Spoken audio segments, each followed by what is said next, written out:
నమస్తే welcome to focus Anantha news. ఇప్పుడు headlines చూద్దాం. ఢిల్లీలో ఈ మధ్యాహ్నం దీక్షకు దిగుతున్న షర్మిల, శరద్ పవార్ తో భేటీ. విశాఖ టెస్ట్ మ్యాచ్ బ్యాటింగ్ ప్రారంభించిన టీమిండియా.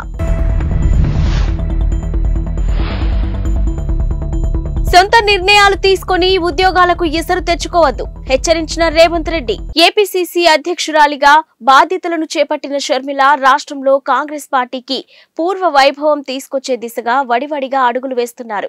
మొన్నటి వరకు ఉనికిని కోల్పోయినట్టుగా ఉన్న కాంగ్రెస్ పార్టీలో షర్మిల రాక కొత్త హుషారును నింపింది. ఏపీకి ప్రత్యేక హోదా, విభజన హామీలను ఆమె ప్రధాన అస్త్రాలుగా మలుచుకునే ప్రయత్నం చేస్తున్నారు. ఇక ఏపీలో సుడిగాలి పర్యటనలు చేస్తూ ఇప్పటికే వైసీపీ, టీడీపీల పైన విమర్శలు గుప్పిస్తున్నారు షర్మిల. ముఖ్యంగా అధికార వైసీపీని ఆమె పూర్తి స్థాయిలో టార్గెట్ చేస్తున్నారు. దివంగత వైఎస్ఆర్ కు తానే అసలైన వారసురాలినని చెప్పుకునే ప్రయత్నం చేస్తున్నారు. తాజాగా ఆమె తన రాజకీయాన్ని ఢిల్లీకి మార్చారు. ఇక ఏపీకి ప్రత్యేక హోదాను డిమాండ్ చేస్తూ ఢిల్లీలో దీక్ష చేపట్టనున్నారు. విశాఖలో ఇండియా, ఇంగ్లాండ్ జట్ల మధ్య రెండో టెస్ట్ మ్యాచ్ ప్రారంభమైంది. ఇక టాస్ గెలిచిన team India captain Rohit Sharma batting ఎంచుకున్నారు. యశస్వి జైస్వాల్, రోహిత్ శర్మ ఇన్నింగ్స్ ను ప్రారంభించారు. ప్రస్తుతం ఇండియా స్కోర్ 4 ఓవర్లకు 13 పరుగులు. ఇక జైస్వాల్ 9 పరుగులు, రోహిత్ 4 పరుగులతో క్రీజ్ లో ఉన్నారు. ఈ మ్యాచ్ ద్వారా రజత్ పటిదార్ ఆరంగేట్రం చేస్తున్నారు. అయితే సర్ఫరాజ్ కు తుది జట్టులో అవకాశం దక్కలేదు. ప్రజలను ఇబ్బందులకు గురి చేసి ప్రభుత్వానికి చెడ్డ పేరు తెస్తే ఉపేక్షించేది లేదని ముఖ్యమంత్రి రేవంత్ రెడ్డి హెచ్చరించారు. ఇక ప్రభుత్వ అనుమతి లేకుండా తోచినట్టుగా సొంత నిర్ణయాలు తీసుకుంటే కఠిన చర్యలు తప్పవన్నారు. మహబూబ్ నగర్ జిల్లాలోని ఇటీవల రైతుల వ్యవసాయ కనెక్షన్లను తనిఖీ చేయడంపై సీఎం ఆగ్రహం వ్యక్తం చేశారు. నిన్న ప్రజాపాలన దరఖాస్తులపై సచివాలయంలో సీఎం సమీక్ష నిర్వహించారు. ఈ సందర్భంగా వ్యవసాయ కనెక్షన్ల తనిఖీ అంశం చర్చకు వచ్చింది. ఇక రైతుల వ్యవసాయ కనెక్షన్లపై సర్వే చేయాలని చెప్పింది ఎవరని, ఆ ఆదేశాలు ఇచ్చింది ఎవరని ట్రాన్స్కో సీఎండీ రిజ్వీని సీఎం ప్రశ్నించారు. అయితే బాధ్యులైన అధికారులపై చర్యలు తీసుకున్నారా అని ఆరా తీశారు. సమీక్షకు హాజరైన డిప్యూటీ సీఎం, విద్యుత్ శాఖ మంత్రి మల్లు భట్టి విక్రమార్క స్పందిస్తూ ఈ విషయం తన దృష్టికి కూడా వచ్చిందన్నారు. ఇక శాఖాపరమైన నిర్ణయం లేకుండానే discom director operations J Srinivas Reddy సొంతగా నిర్ణయాలు, ఆదేశాలు ఇచ్చారని, ఆయన ఆదేశాలతో ఎస్సీ ఎన్ఎస్ఆర్ మూర్తి తనిఖీలు చేశారని తెలిపారు. ఈఎస్ఐ కేసులో మాజీ మంత్రి అచ్చెన్నాయుడుపై దాఖలైన ఛార్జ్ షీట్ ను పరిగణలోకి తీసుకోవడం కుదరదని విజయవాడ ఏసీబీ కోర్టు స్పష్టం చేసింది. ఇక దానిని పరిగణలోకి తీసుకోవాలంటే అవినీతి నిరోధక చట్టం పీసీ యాక్ట్ సెక్షన్ 19 ప్రకారం గవర్నర్ అనుమతి అవసరమని స్పష్టం చేసింది. స్పందించిన ఏసీబీ తరఫు న్యాయవాదులు పిపి దుష్యంత్ రెడ్డి, ఆనంద్ జ్యోతి తమ వాదనలు వినిపిస్తూ కేసు నమోదు చేసినప్పటి నుంచి విచారణ జరిగే వరకు ఎప్పుడైనా గవర్నర్ అనుమతి తీసుకోవచ్చని తెలిపారు. ఇక ఏసీబీ కోర్టు న్యాయమూర్తి హిమబిందు స్పందిస్తూ సుప్రీంకోర్టు అలాంటి తీర్పు ఇచ్చి ఉంటే కోర్టుకు సమర్పించాలని కోరుతూ తదుపరి విచారణను ఈ నెల 6వ తేదీకి వాయిదా వేశారు. విమానంలో 14 ఏళ్ల బాలిక పక్కన కూర్చొని అసభ్యకర చర్యకు పాల్పడినట్టు ఆరోపణలు ఎదుర్కొంటున్న భారతీయ వైద్యుడికి ఊరట లభించింది. ఇక 2022 నాటి కేసులో కోర్టు బుధవారం డాక్టర్ సుదీప్తా మొహంతీని నిర్దోషిగా ప్రకటిస్తూ తీర్పు వెలువరించింది. ఇక డాక్టర్ సుదీప్తా మొహంతి బోస్టన్లోని Beth Israel Deaconess medical centre లో ప్రైమరీ కేర్ వైద్యుడిగా పనిచేస్తున్నారు. 2022 మే నెలలో ఆయన హవాయి అమెరికన్ ఫ్లైట్ లో బోస్టన్ నుంచి అమెరికా వస్తున్న సమయంలో పక్క సీట్లో మైనర్ బాలిక వైద్యుడిపై సంచలన ఆరోపణలు చేసింది. ఒంటిపై దుప్పటి కప్పుకొని అతడు అసభ్యకర చర్యకు పాల్పడినట్టు ఆరోపించింది. దుప్పటి తొలగినప్పుడు అతడి చర్య చూసి తనకు జుగుప్సా కలిగిందని చెప్పుకొచ్చింది. ఇక సుదీప్త పక్కన కూర్చోలేక తాను మరో సీట్కు మారిపోయానని వెల్లడించింది. విమానం దిగాక పోలీసులకు ఫిర్యాదు చేసింది. కాగా కేసు విచారణ కోసం సుదీప్త బెంచ్ ట్రయల్ ను న్యాయమూర్తి విచారణ ఎంచుకున్నారు. ఘోర రోడ్డు ప్రమాదం బారిన పడిన team India wicket keeper batter Rishabh Pant నాటి ఘటనను గుర్తు చేసుకున్నాడు. 26 ఏళ్ల పంత్ డిసెంబర్ 2022లో ఢిల్లీ నుంచి తన సొంత ఊరైన రూర్కి వెళ్తూ ప్రమాదం బారిన పడ్డారు. అతడు ప్రయాణిస్తున్న మెర్సిడెస్ కార్ డివైడర్ ను ఢీకొని మంటల్లో చిక్కుకుంది. స్థానికులు వెంటనే అప్రమత్తం కావడంతో పెను ప్రమాదం నుంచి బయటపడ్డాడు. ఈ ఘటనలో తీవ్రంగా గాయపడిన పంత్ కు పలుమార్లు శస్త్రచికిత్సలు జరిగాయి.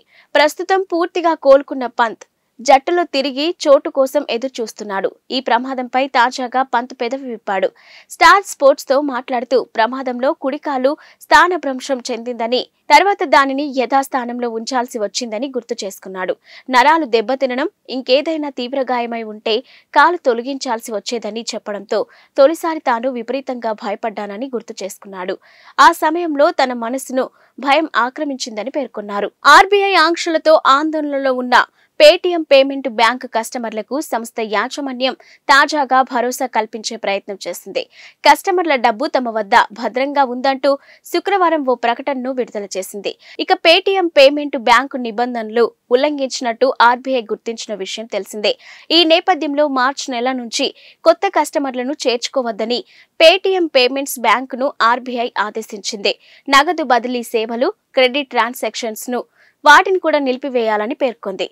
ఇక ఈ నేపథ్యంలో కస్టమర్ల సందేహాలను నివృత్తి చేసేందుకు సంస్థ శుక్రవారం కీలక ప్రకటన చేసింది. ఫిబ్రవరి 29 తర్వాత కస్టమర్లు తమ అకౌంట్లు, వాలెట్లలో డబ్బులు జమ చేసేందుకు అనుమతి ఉండదని పేర్కొంది. మాల్దీవుల ఆర్థిక సాయంలో కోత పెట్టిన భారత్. గతేడాది మాల్దీవులకు అంచనాలకు మించి సాయం చేసిన భారత్ ఈ ఏడాది మాత్రం బడ్జెట్లో కోత పెట్టింది. అయితే దౌత్య వివాదం నేపథ్యంలోనే భారత్ నిర్ణయానికి ప్రాధాన్యం ఏర్పడింది.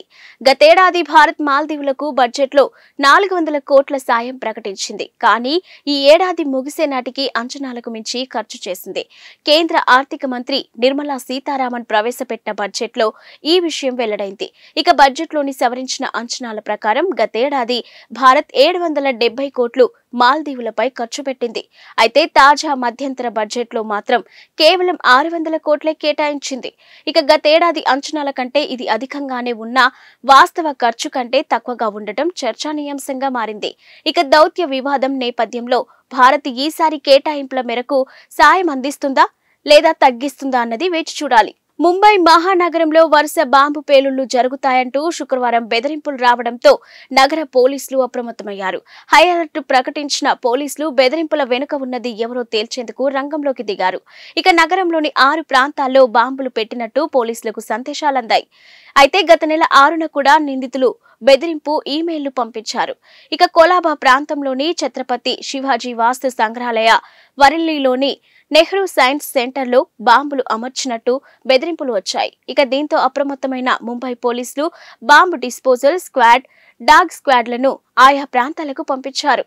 అయితే అక్కడ ఎటువంటి పేలుడు పదార్థాలు లభించలేదని, ఈ నేపథ్యంలో ఈమెయిల్స్ పంపించిన గుర్తు తెలియని వ్యక్తులపై పోలీసులు కేసు నమోదు చేసి దర్యాప్తు ప్రారంభించారు. తమతో కొంతమంది బీఆర్ఎస్ ఎమ్మెల్యేలు టచ్ లో ఉన్నారని తెలంగాణ ప్రభుత్వ సలహాదారు షబ్బీర్ అలీ అన్నారు. ఇక కామారెడ్డిలో నిర్వహించిన మీడియా సమావేశంలో గురువారం ఆయన మాట్లాడారు. కాంగ్రెస్ ప్రభుత్వం ఉంటుందో పడిపోతుందో అంటూ కేటీఆర్ అహంకారపు మాటలు మాట్లాడుతున్నారని ధ్వజమెత్తారు. ఇక మేం కనుక ద్వారాలు తెరిస్తే బీఆర్ఎస్ ఖాళీ కావడం ఖాయమని షబ్బీర్ అలీ హెచ్చరించారు. కానీ పార్టీలో చేరికల విషయమై తమ అధిష్టానం ఇప్పుడు వద్దని చెబుతుందన్నారు. ఇక పార్టీ ఫిరాయింపులు వద్దనడం వల్ల ఆగామని, లేదంటే ఇతర పార్టీలకు చెందిన వారు కాంగ్రెస్ లో చేరేందుకు సిద్ధంగా ఉన్నారన్నారు. ఇక రానున్న లోక్సభ ఎన్నికల్లో బీఆర్ఎస్ కు ఒక్క సీటు కూడా రాదన్నారు. పార్లమెంటు ఎన్నికలు బీజేపీ, కాంగ్రెస్ల మధ్యనే పోటీ ఉందని జోస్యం చెప్పారు. ఇక 10 ఏళ్లలో తెలంగాణను కేసీఆర్ కుటుంబం లూటీ చేసిందని ఆరోపించారు. తాము అధికారంలోకి వచ్చి 2 నెలలు కూడా కాలేదని, అప్పుడే బీఆర్ఎస్ నేతలు విషం చిమ్ముతున్నారన్నారు. ఇక ఏడాదిలో 2 లక్షల ఉద్యోగాలు ఇప్పిస్తామని షబ్బీర్ అలీ పునరుద్ఘాటించారు. ఇవి ఇప్పటివరకున్న బులెటిన్ అప్డేట్స్.